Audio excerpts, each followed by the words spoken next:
Piketą palaikantį Venckienę surengė Londone gyvenantys ir dirbantys lietuviai. Savo akciją jie įamžino filmuke. Jūsų dėmesiui nekomentuodami pateikiame ištrauką.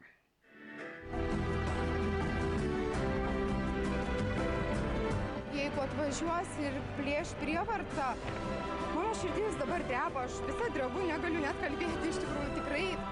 Net nežinau, ką daryčiau, tuo metu maldaučiau, rėkčiau, prašyčiau.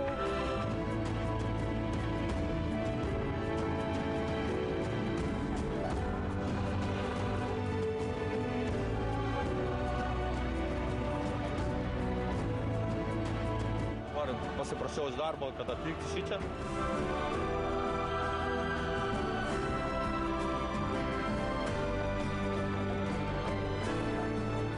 Dėl ko mes šiandien čia renkomės?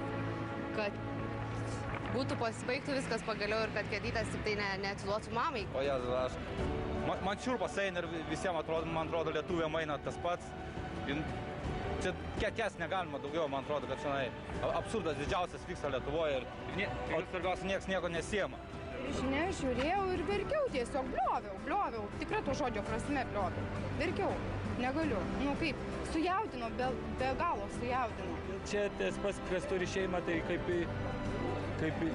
sakant, Lietuvoje laisvė, taip žmonės turi gult, tiesiog kad nedaleisti to dalyko.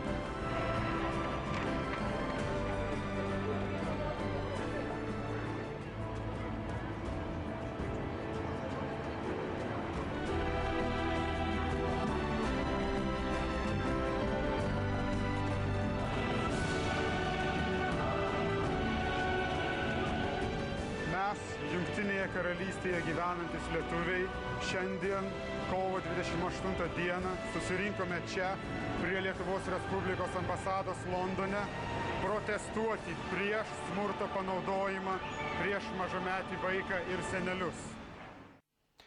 Čia 9:03 vakaro.